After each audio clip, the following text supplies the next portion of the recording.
Welcome to this video tutorial for how to search for data in the YOPP Data Portal.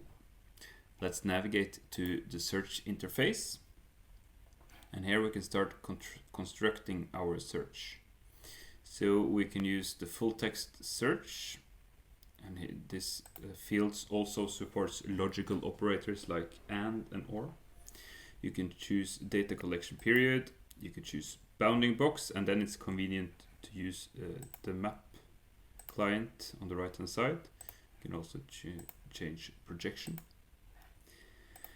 You can filter on institutions, you can filter on principal investigator, and you can filter on topics and variables which are in the metadata for the datasets. Let's see if I'm interested in temperatures. I can start typing and then something will appear.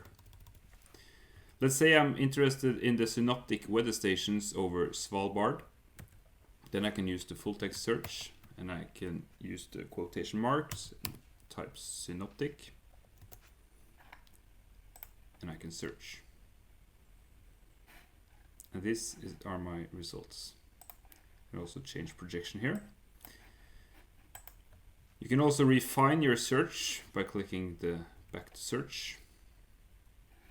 Then you can filter on additional elements and things. And if you want to share your search with others, you can go to the bottom of the page and click the Share Results button. Then a unique URI will be constructed, which you can share with your colleagues.